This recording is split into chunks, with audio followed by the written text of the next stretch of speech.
الحمد لله والصلاة والسلام على رسول الله. السلام عليكم ورحمة الله وبركاته. أهلا وسهلا ومرحبا بكم أحبتي في الله متابعي قناة بداية في حلقة من حلقات برنامجكم وعسى، والذي هو برنامج دعوي وهو يبدأ منكم وينتهي إليكم. أسأل الله سبحانه وتعالى أن يوفقنا وإياكم لطاعته.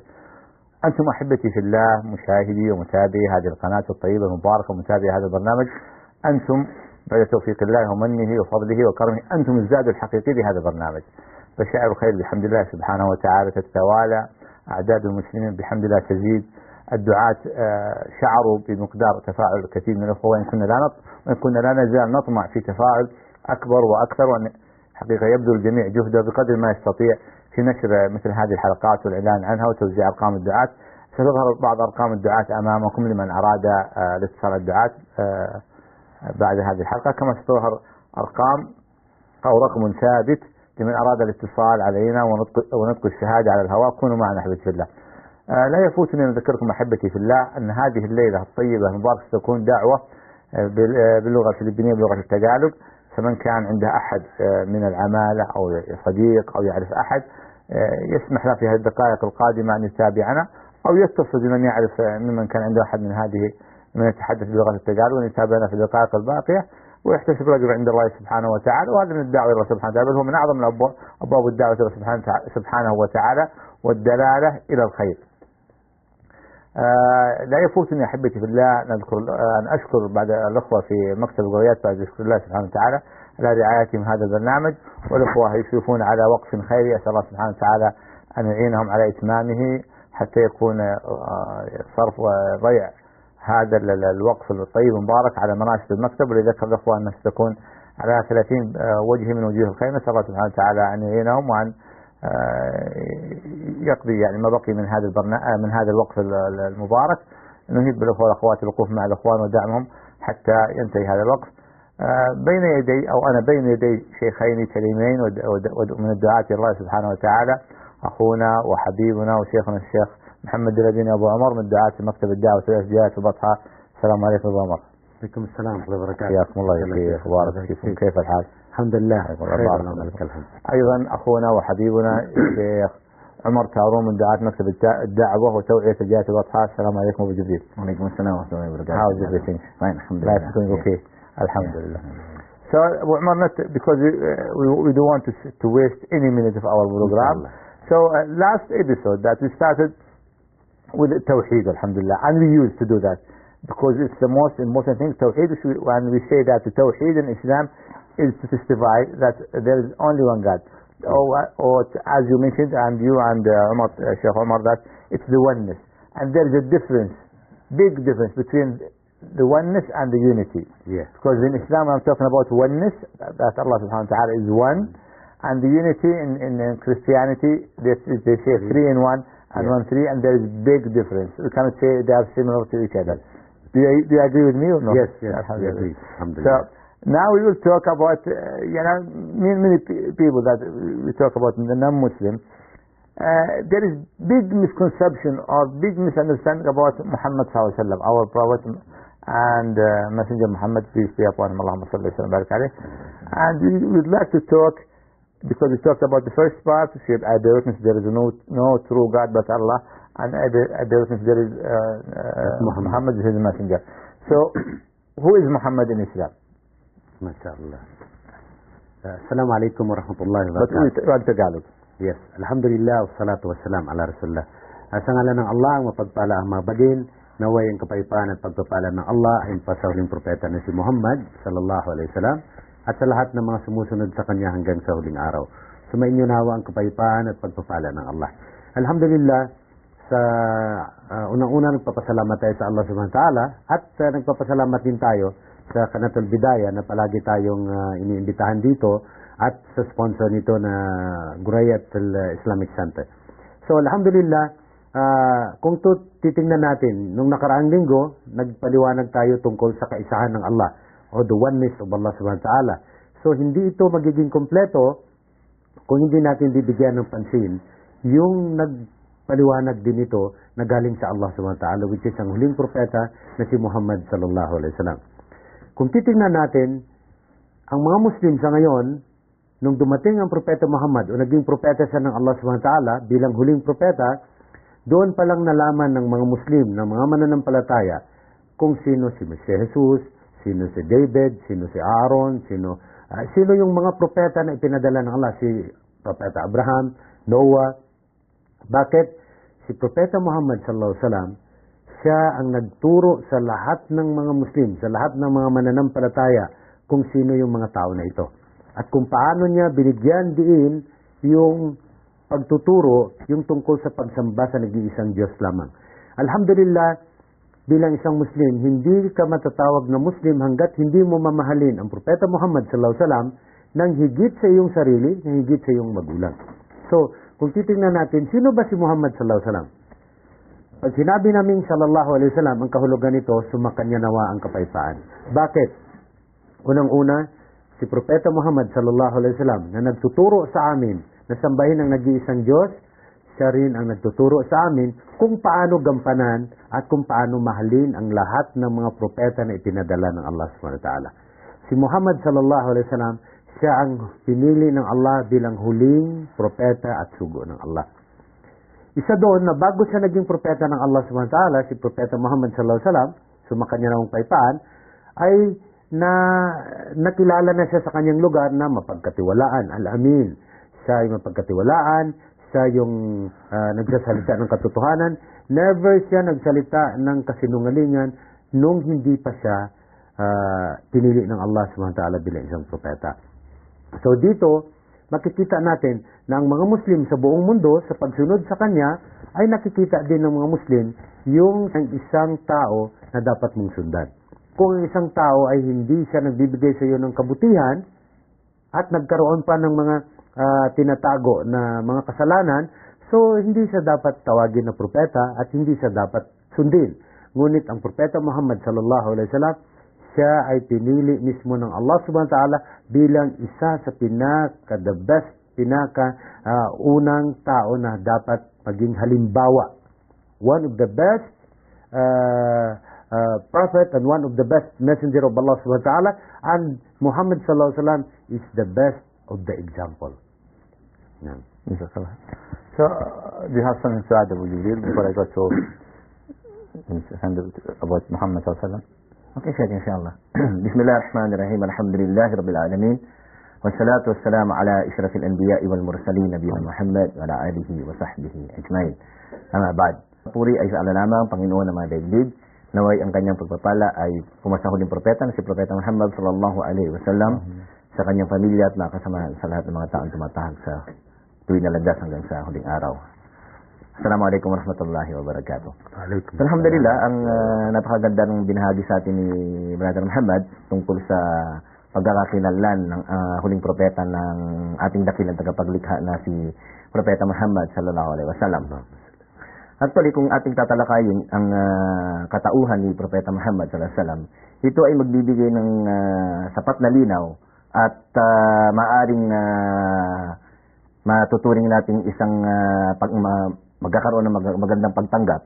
Ang isang tao kung maglalaan lamang siya talaga ng panahon at bukas sa kaisipan kung kanyang papag-aralan ang buhay ni Propeta Muhammad sallallahu alaihi wasallam. Subalit, ang katotohanan, sa kasalukuyan, marami ang hindi naniniwala at hindi nila kumbaga tinatanggap na si Propeta Muhammad sallallahu alaihi wasallam ay isa nga bang sugo, ang huling sugo na isinugo ng dakilang tagapaglikha.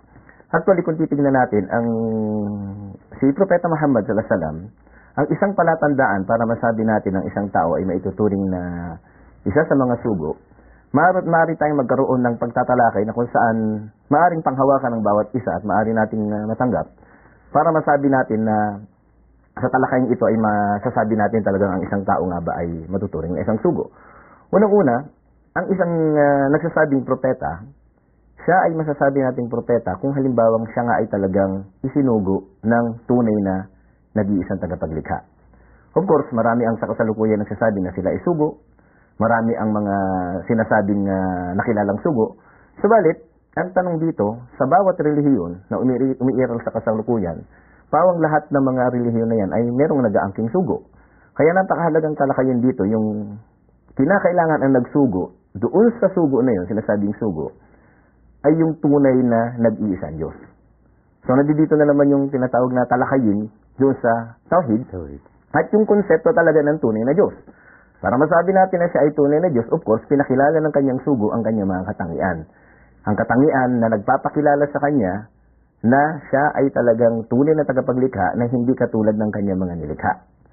So, sa pamamagitan nito, matatanggap o magiging katanggap-tanggap sa bawat isa na kung ang Diyos na sinasamba ay tunay na Diyos, natural lamang na ang kanyang isinusugo ay masasabing tunay na sugo. Pangalawa, kinakailangan galing siya sa lahi ng mga propeta. Hindi lang yung basta kung sinong sinabi ng isang tao dyan, sabi niya, siya ay si ganito, samantalang kung ating pag-aaralan ang lahi na kanyang pinagmulan, hindi niya na matukoy kung sino yung kanyang mga ninuno. Maaring kilala niya ang kanyang ama, ang ama ng kanyang ama, yung nasabing lolo. Subalit doon sa mga nakaraan o nakalipas na henerasyon ng kanyang mga ninuno ay hindi niya na masabi kung sino. So paano natin masasabi na siya ay galing sa mga lahi ng mga propeta? Sa kadahilan ang lahat ng mga propeta ay nagmula lamang sa isang lahi. Of course, alam natin na ang unang-unang propeta o itinatangkilik na unang propeta sa Islam ay si Propeta Adan. At alam natin na sila ay nagkaroon ng anak at nagkaroon ng mga salin lahi. Subalit nung lumitaw na si Propeta Ibrahim, pagkatapos si Propeta Ibrahim, wala nang iba pang propeta na lumitaw, maliban lamang doon sa naging dalawang anak ni Propeta Ibrahim, si Ishaq, unang-una actually si Ismael, na alayhi salam mula sa kanyang asawa na si Hagar. At pagkatapos nito, si Ismael ay 13 taong matanda. Kay Ishaq, kinalaunan na lamang nagkaroon uli ng anak itong si Ibrahim, alayhi salam, mula sa kanyang asawa, sa unang asawa naman na si Sarah. At dito naman lumitaw yung angkan o tribo ng Israel. At dito naman kay Propeta Ismael, dito lumitaw ang lahi ni Propeta Muhammad sallallahu alaihi wasallam mula sa angkan ng Quraysh. At dito natin makikita ang talaan ng lahi ng mga propeta, mga kababayan. Dito pa lang malalaman natin na si Propeta Muhammad sallallahu alaihi wasallam ay talagang totoong nanggaling sa angkan ng mga propeta. Pangatlo, kinakailangan meron siya dapat dalang kapahayagan. Napakahalaga nito, hindi yung kapahayagan lamang na kinuha kung saan, masasabing orihinal na kapahayagan na nagmula sa dakilang tagapaglikha. At kinakailangan meron siyang himala. Dahil lahat ng mga propeta, lahat ng mga sugo ay pinatatag, sila ay sinuportahan ng dakilang tagapaglikha sa pamamagitan ng himala. Himala, yung pisikal na himala, at ganoon din doon sa himala na ipinagkakalob sa kanila sa pamamagitan ng revelasyon. So ito ang mga sinasabing argumento o mga talakayin para masabi natin kapag ang isang tao ay nasasabing na o nagsasabing propeta, kinakailangan nasa sa kanya yung apat na yan. Kapag wala sa kanya yan, hindi siya maituturing na isang propeta. نعم جزاك الله خير بارك الله فيك. طبعا نذكر الاخوه والاخوات الفاضل الكرام رقم الثابت لمن اراد الاتصال ونطق الشهاده على الهواء سيكون ظاهر على الشاشه. فيعني الاخوه الذين حقيقه عندهم احد يريد ان ينطق الشهاده فنحن في انتظاره. نسال الله سبحانه وتعالى يكتب له الاجر او التوفيق. ابو عمر, we would like to cover this topic before we go to another topic. Muhammad sallallahu alaihi wasallam in Islam, how do we treat Muhammad? Do we say that he's son of God, or we take him, associate him, or we take him as a mediator, or associate him with Allah subhanahu wa ta'ala, or how do we treat him in Islam? Because sometimes there is a misconception. Maybe they will compare with other religions, like in Christianity or the Buddhism. So they treat their prophets and their messengers, they're part of God, or they are son of God, or they are equal to God. So alhamdulillah. Anyway, Sheikh Nasser, isa sa pinakamaganda sa Islam is, bago ko ipaliwanag yung katanungan mo, is alamin muna natin yung pangalan ng propeta. So, na-mention ni Brother Omar kanina, pangalan niya si Muhammad bin Abdullah, anak siya ni Abdullah, bin Abdul Muttalib, na anak, si Abdullah anak ni Abdul Muttalib, bin Hashim, na siya ay galing sa Hashemite. Okay? Hashim is from Quraysh. Okay? Quraysh tribe. Quraysh is a tribe from Arab. One of the tribe in Arab is Quraysh. Dito nagmula ang propeta sallallahu alaihi wasallam. And Arab came from Prophet Ismail, the son of Prophet Abraham. Abraham. So, tama yung sinabi ni Brother Muhammad, Brother Omar, na ang pinagmula ng isang tao na matatawag siya na propeta is galing siya sa lahi ng mga propeta. So, kung titingnan natin, doon ngayon, masasabi natin kung ano ba ang ginagawa ng mga Muslim sa kay Propeta Muhammad sallallahu alaihi wasallam. Ang una, nung natandaan ko nung nakaraang linggo, pinaliwanag ni Brother Omar, mayroon siyang hadith na sinabi ng Propeta Muhammad sallallahu alaihi wasallam sa kanyang mga tagasunod, huwag niyo akong gawin na kagaya ng ginawa ng mga Kristiyano sa kay Jesus na anak ni Maria. Meaning, ginawa nila si Jesus ng mga Kristiyano na anak ni Maria, extreme ginawa nilang Diyos. At the same time, anak ng Diyos, at the same time, propeta. So, bilang isang Muslim, ang pagmamahal namin kay Propeta Muhammad sallallahu alaihi wasallam is only siya isang dakilang propeta, mensahero ng Allah, hindi namin siya sinasamba, at hindi namin siya ginawang mediator o tagapamagitan sa Allah. Napakaliwanag sa Islam na si Propeta Muhammad sallallahu alaihi wasallam ay nagturo sa mga Muslim kung paano maging mabuti, kung paano ka sasamba sa Allah, kung paano ka gagawa ng kabutihan, pero hindi siya nagturo na kailanman sinabi niya na sambahin niyo ako kagaya ng Allah subhanahu wa ta'ala. So sa Islam, never sumamba ang mga Muslim sa isang propeta, sa isang nilikha ng Allah, at sa ginawa ng tao. So, ang mga propeta ng Allah subhanahu wa ta'ala, like kagaya ni Propeta Moses, David, Aaron, Ibrahim, Ismail, Ishaq, Jacob, Lut, Noah, John, Jesus, and last prophet is Muhammad sallallahu alaihi wasallam, kagaya lang. Sumakanila nawang kapayapaan, pareho lamang sila, mga propeta, tao, hindi sila dapat sambahin, sila ay dapat sundin. Like na-mention ko nung nakaraan, Jesus is our prophet. We are the followers of Jesus. We are not the worshipper of Jesus. The same truth sa Islam. Sa Islam, we are the follower of Muhammad sallallahu alaihi wasallam. We are not worshipper of Muhammad sallallahu alaihi wasallam. That's why ang tawag sa atin is Muslim. Muslim is the one who follow, the one who worship Allah subhanahu wa ta'ala alone. So, alhamdulillah, very clear, napakaliwanag na ang mga Muslim ay sumusunod, nagmamahal, at ginagawa ang ginagawa ni Propeta Muhammad sallallahu alaihi wasallam. Never kami na sumamba at sinabi namin, "Oh Allah, hinihingi ko ito sa pangalan ni Muhammad bilang isang propeta." Never. Hindi yan ginagawa ng mga Muslim. Ang ginagawa ng mga Muslim, "Oh Allah, hinihingi ko ito sa pangalan mo. You are the most gracious. Ikaw ang tagapaglikha, ikaw ang nagbibigay ng buhay, ikaw ang kukuha ng buhay." You defeat Satan. Na natalo mo si Satan. So kailangan talunin mo si Satan, ipul mo yung bandela mo na sumasamba ka sa nag-iisang Diyos ang Allah.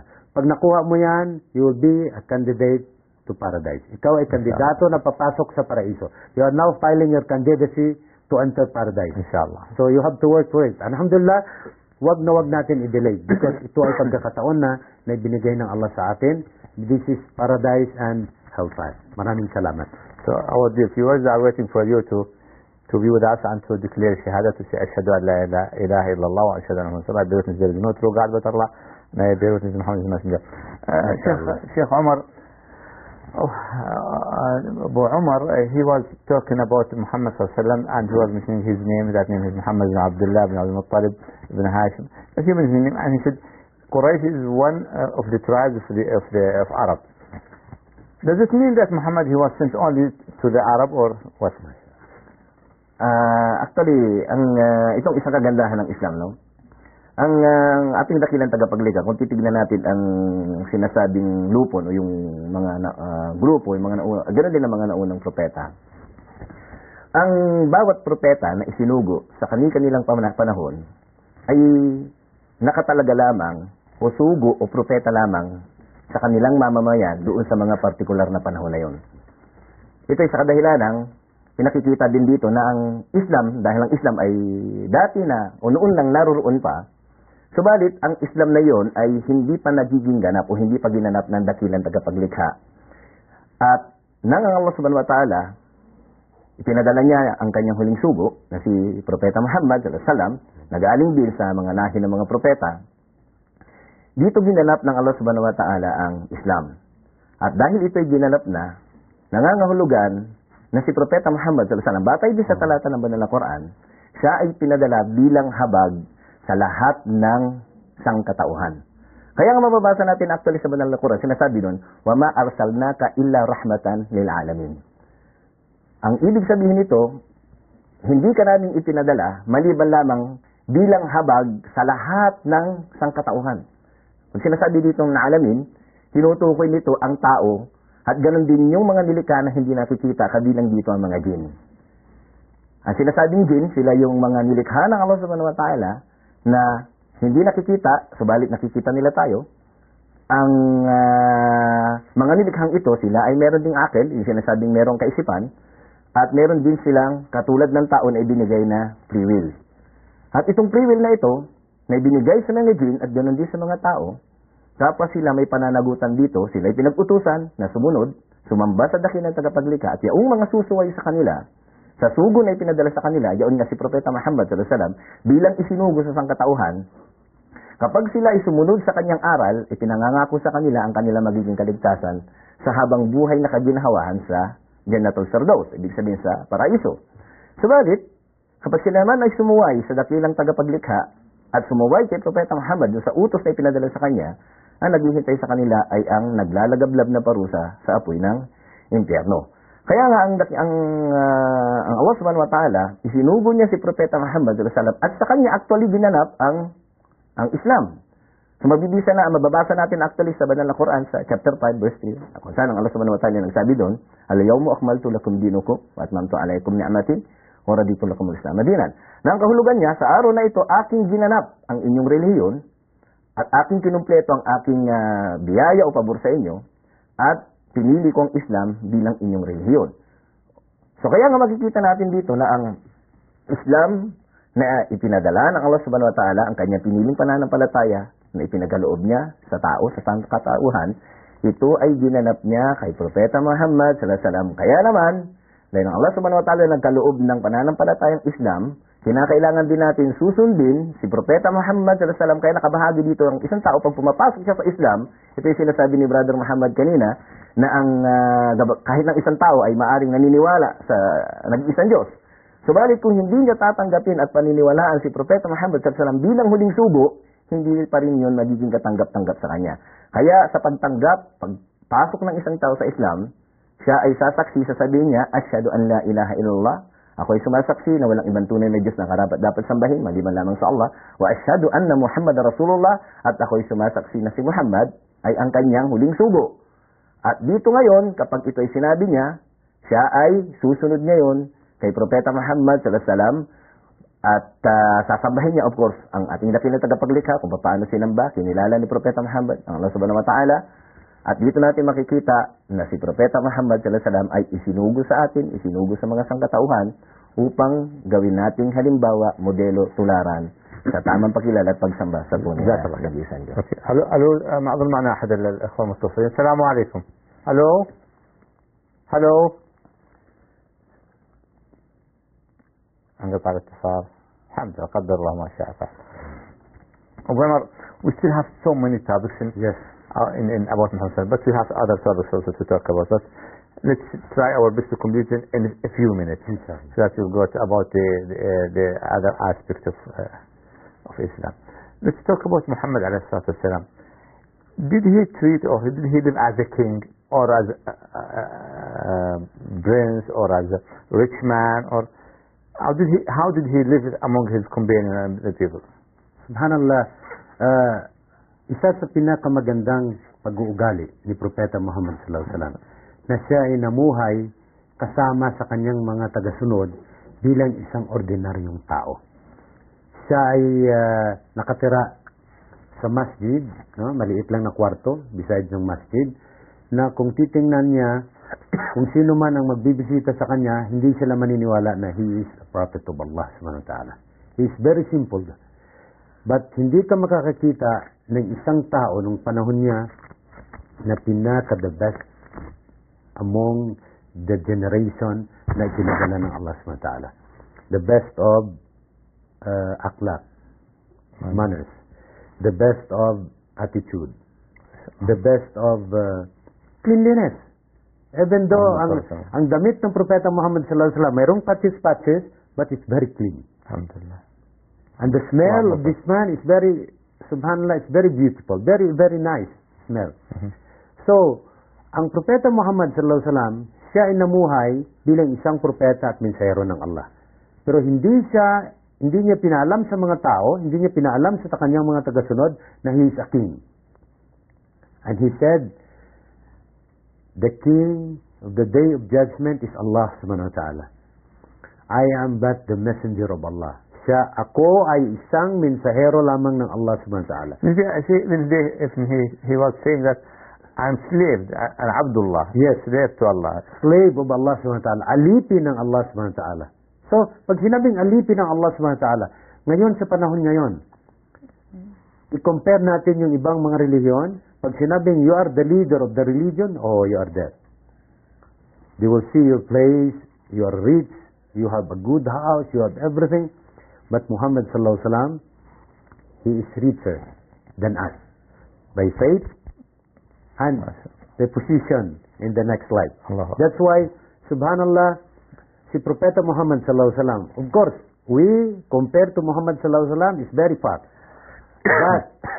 But the best thing we have to do, ang pinaka-the best na gagawin natin is we have to come up, go to the nearest. Yeah, to follow. We are not perfect. We cannot fulfill everything by the deeds of Muhammad sallallahu alaihi wasallam. Ngunit, we have to take everything, the best one for him. We try our best, inshallah, because Muhammad sallallahu alaihi wasallam, in the day of judgment, he will be the mediator. In the day of judgment, not here, like for example, the difference between the mediator today and the mediator in the next life is iba. Dito ngayon, pag sinabi natin si Muhammad sallallahu alaihi wasallam magme-mediate sa iyo, it's wrong. But in the next life, Muhammad sallallahu alaihi wasallam in front of Allah subhanahu wa ta'ala, he is our mediator.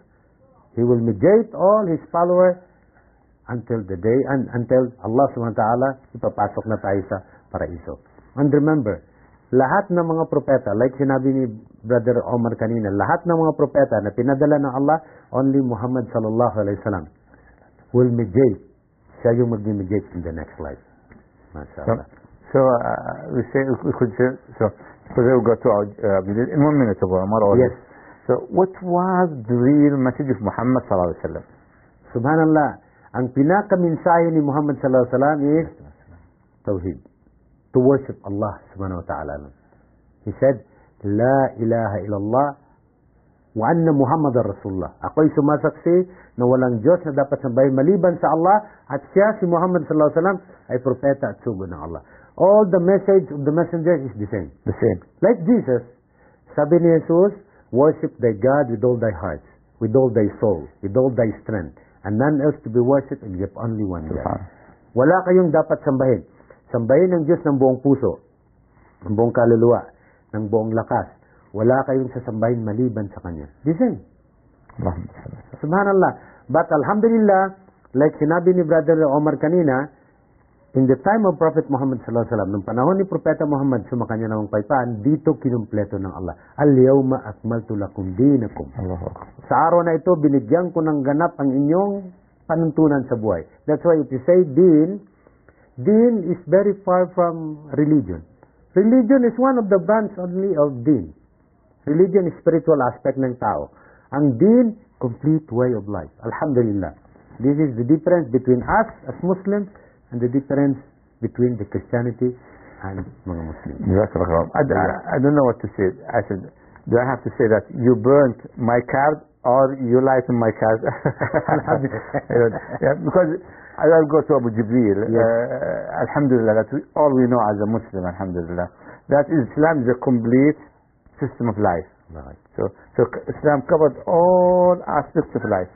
As Abu Umar mentioned in the ayah, in the first, Allah subhanahu wa ta'ala said, اليوم أكملت لكم دينكم وأتممت عليكم نعمتي ورضيت لكم الإسلام دينا. And one of the Sahaba, the companion, was saying that before Rasulullah before he died, he told us about everything that we need, even some birds that are flying. That means not every single thing, but at least he covered everything that they need to deal with Allah subhanahu wa ta'ala and deal with the others. Abu Jibril, I would like to talk about some aspects of Islam, because Islam is a complete way of life. I would like to talk about, the rights of the parents, or birrul walidain. Alhamdulillah. Actually, itong isa sa pinakamagandang aral ng Islam. At na kung saan, binibigyan nito ng diin. Actually, Islam gives great emphasis regarding about respect of parents, love of parents, how you serve the parents. So it's not enough to love or to respect. Yeah. You have to love or respect. Yes. There is one ayat, merong ayat actually sa banal na Quran na makikita natin ito sa Surah Al-Isra, sa chapter 17, at ang bersikulo nito nakita natin sa verse 23 at ganun din sa mga salaysay ni Propeta Muhammad sallallahu alaihi wasallam, na kung saan ang unang-unang utos, ito rin yung tanong ni Sheikh Nasser kanina na sinagot din ni Brother Muhammad, na kung saan ang isang Muslim, pinag-uutusan siya ng sumambat kumilala lamang sa nag-iisang tagapaglikha. So sabi doon, وَقَضَى رَبُّكَ أَلَّا تَعْبُدُوا إِلَّا اللَّهَ وَبِالْوَالِدَيْنِ وَبِالْوَالِدَيْنِ إِحْسَانًا. Ang kahulugan nito, at ipinag-utos sa iyo ng iyong Panginoon na wala kang ibang sasambahin maliban lamang sa Kanya, at maging masunurin sa iyong mga magulang. So dito binibigyan ito na, kumaga, unang-unang gagawin ng isang Muslim, yung ganap na pagkilala, pagsamba, pagsunod lamang sa dakilang tagapaglikha, ang pagtakwil ng mga Diyos-Diyosan, at pagkatapos ng dakilang utos na ito, sumusunod ka agad dito yung pagmamahal sa magulang. Ipinakikita ng talatang ito, mga kababayan, yung talagang diin na pagkatapos ng pinakadakilang utos, kinakailangan kaagad ng isang Muslim na sumunod, gumalang, respeto sa kanyang mga magulang.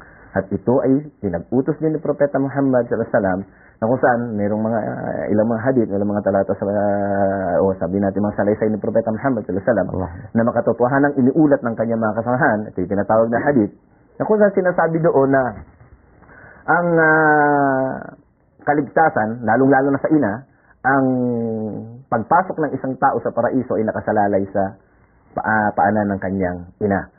At actually, meron pang isang salaysay na kung saan ay pinakikita, sinasabi dito na binibigyan ng higit na pagmamahal sa mga magulang, doon sa dalawang magulang, ang nanay at tatay, ang higit na pagmamahal sa ina.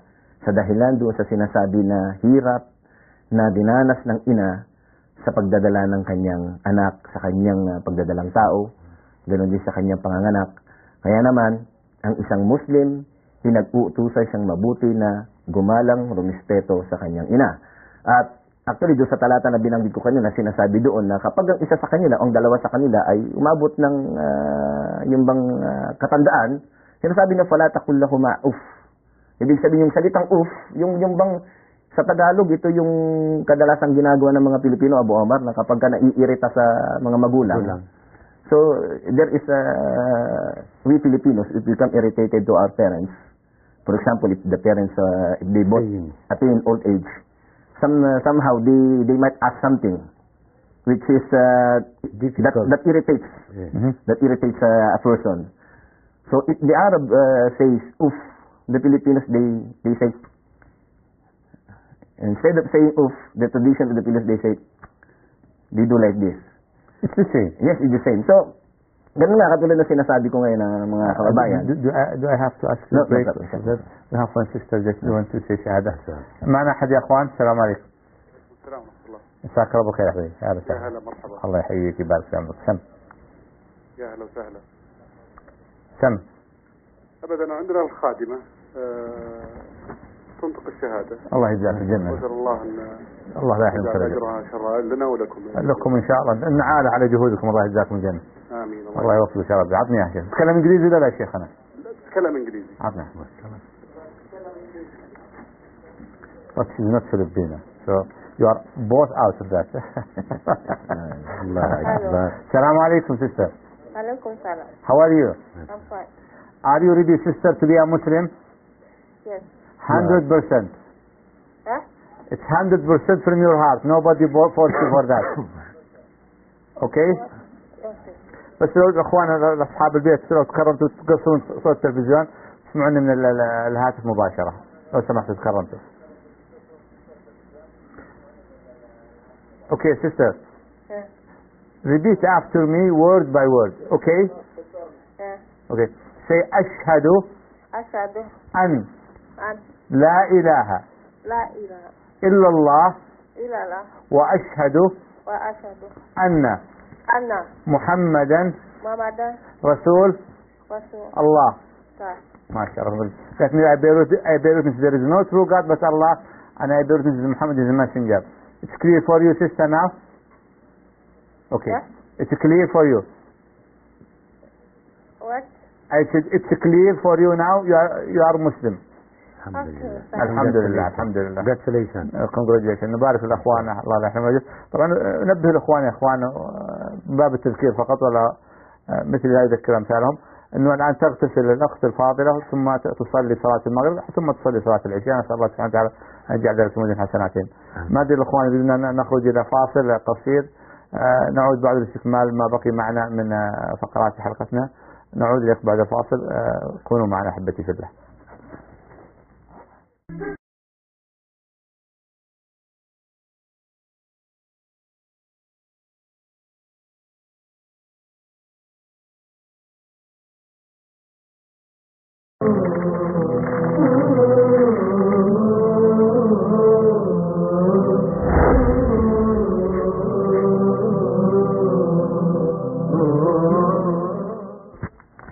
السلام عليكم ورحمة الله وبركاته. نرحب بالأخوة والأخوات في هذا الكلام. نذكر الأخوة والأخوات يظهر الرقم من هذا الاتصال ونطق الشهادة على الهواء. أرقام الدعاة والداعيات لمختلف الجنسيات ستظهر للتواصل معهم بعد الحلقة. فنهيب بالأخوة والأخوات الأكارم الفاضل أن يكونوا معنا. معنا أخت الآن متصلة. السلام عليكم. عليكم السلام ورحمة الله. هلا أختي حياك الله. أنا عندي سفالة فلبينية هي قد أسلمت بس أنها تبغى تستفسر أكثر عن الإسلام. أعطينا يا أختي. أخذها معك. تفضل. Kumusta Halo, Assalamualaikum. Waalaikumsalam. Kumusta kayo, kabayan? Oo. Narinig mo? Oo, narinig ko. Saan kayo sa atin? Davao. Davao, mashallah. Ready ka na ba na tatanggapin ng Islam? She's a Muslim, ha? Tapos na ako. Isang taon na po ako. Okay, mashallah, congratulations. 1 year na, mashallah. Oo, tapos, ako, may tanong lang ako kung hindi ko pa kasi alam yung mag-alis na Kung aalis pala, mag-iba na pala yung sala, di ba? Kung mag-alis? Oo. Ano yung ibig sabihin ng mag-alis? Kung aalis, kasi kami kahapon, umalis kami ng Damam. Okay, traveler ka. Oo. Okay. Anong itanong mo? Paano magsala na yung arba, diba? Arba okay. Yes, Maghrib, Talata. Pag ikaw ay traveler, so paano yung actually our sister, she asked about rules in traveling. Salah. Okay, I recommend that if she will call after that, you could ask her to call that. Sister, pagkatapos nitong programa namin, okay, sabihin mo lang sa amo mo na tumawag siya sa number naming dalawa, ipaliwanag namin sa iyo, inshallah, kung paano ang katanungan mo. Okay? Nandiyan yung mga numero nandiyan sa screen, makikita lang. Hindi ito na number na tawagan namin ulit? Tawag ka lang ulit mamaya pagkatapos ng para ipaliwanag namin sa iyo isa-isa, no? Ito na number? Yung number na ito. Sige. Okay. Maraming salamat, sister. Congratulations ulit. نشكر الله. Okay, thank you. نرجع لاستكمال ما بقي معنا. خلاص. طبعا لازم نذكر الاخوه والاخوات انه هذا الاتصال نطق الشهاده على الهواء. طبعا الاسئله يا اخوان الفقهيه والتفاصيل هذه يحبذ تكون يعني بعد البرنامج يعني حتى نحاول قدر المستطاع الاستفاده من وقت البرنامج. Would you be, I think you have something to add? I'm about to finish the topic, yes. Alhamdulillah. So, katulad nga sa pagpapatuloy ng tinalaki natin kanina, ulitin ko lamang na sa Islam, ito ang bukod tanging pananampalataya na binibigyan niya talaga ng diin ang paggalang, pagmamahal, respeto sa magulang, lalong-lalo na sa ina, at ganun din, of course, sa ama, kapwa sila ating mga magulang, kinakailangan silang sundin. Subalit ang kanilang ang pagsunod sa kanila ay hindi dapat lumalabag.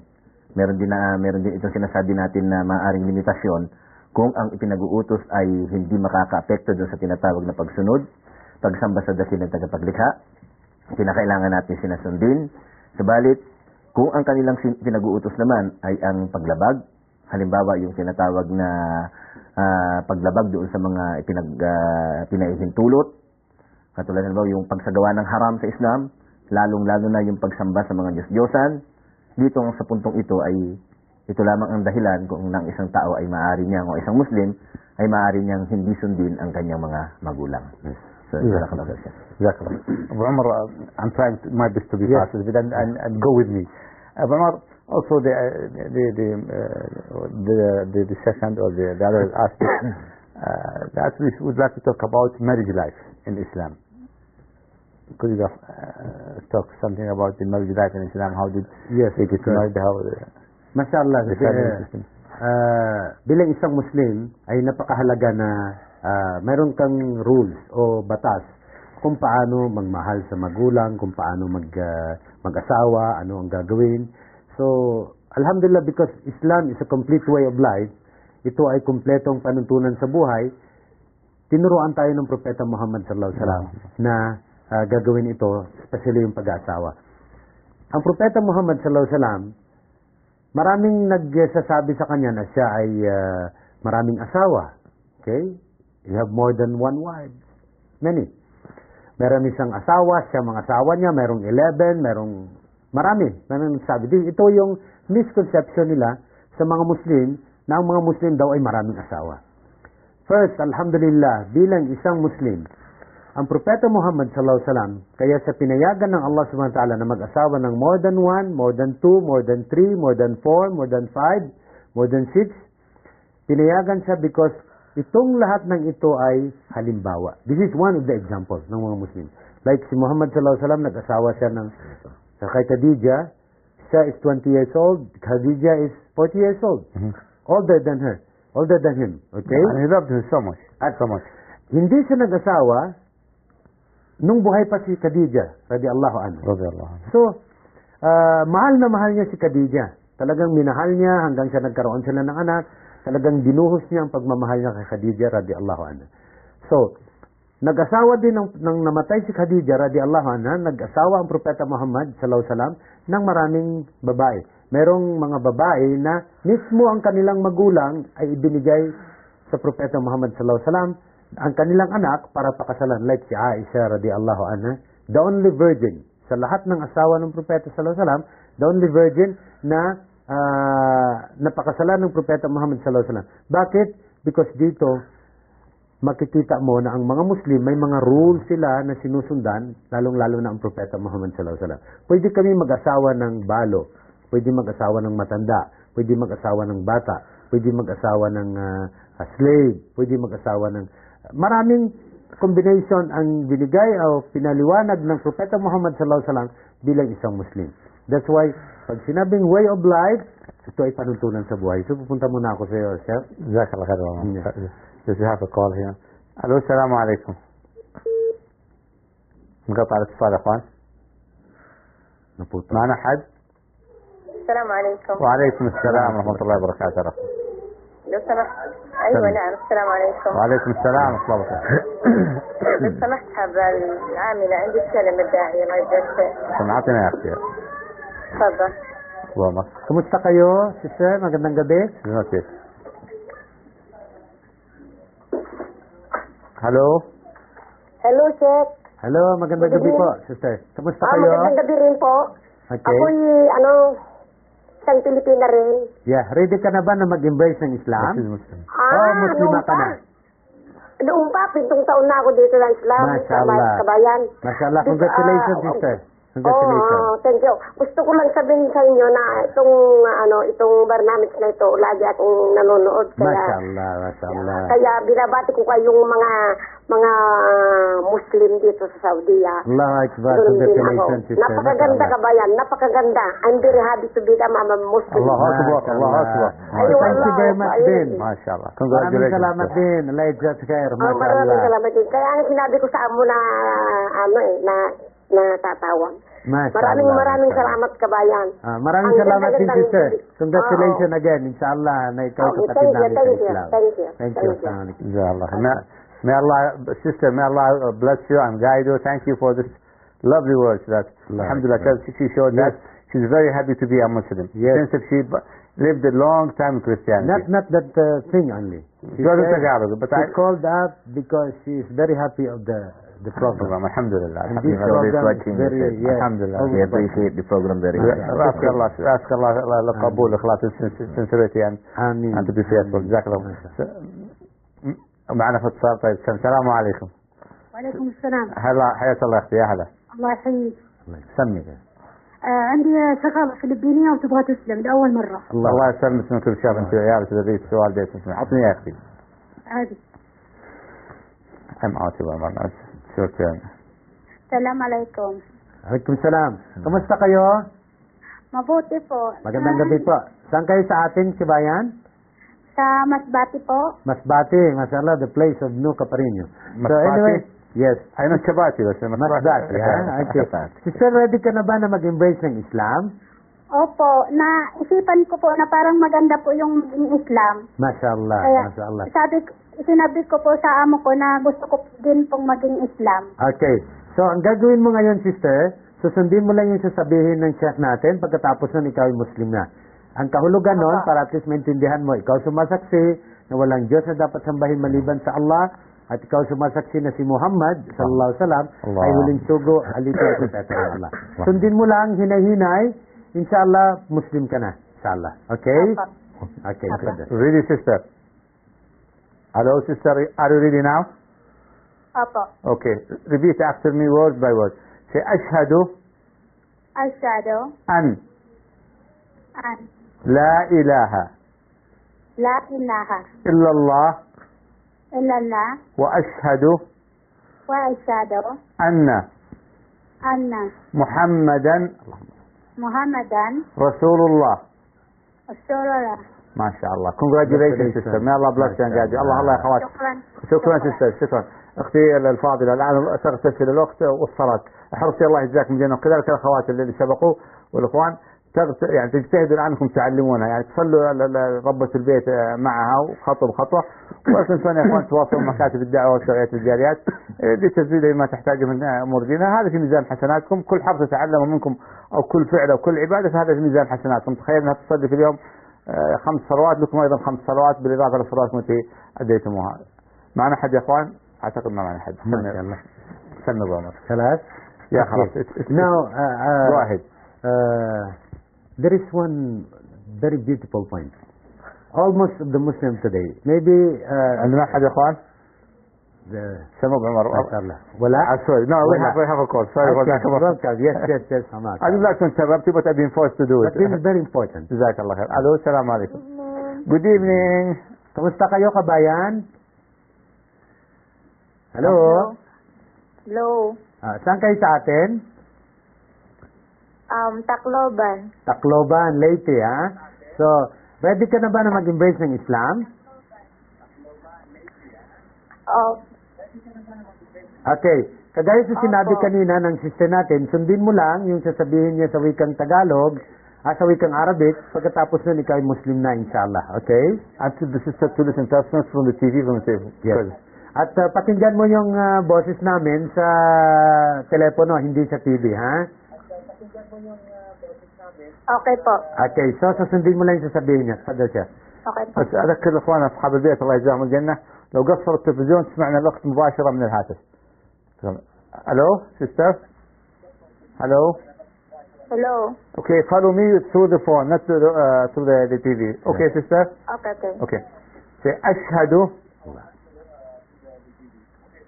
Okay. Asyhadu أن an لا إله la ilaha إلا الله illallah وأشهد wa asyhadu أن was Anla. أن Anla. no أن Anna. محمدا Muhammadum. محمدا Muhammadum. no Muhammadum. no محمدا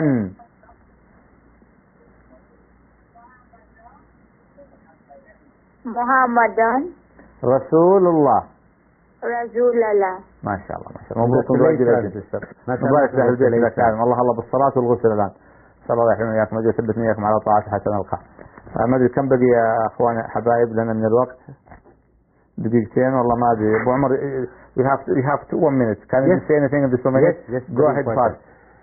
Like Prophet Muhammad sallallahu alaihi wasallam said, لأن يهدي الله بك رجلا واحدا خير لك منه من النار. الله أكبر. اللهم صل على Always our brother is looking for the food, looking for money, looking for everything.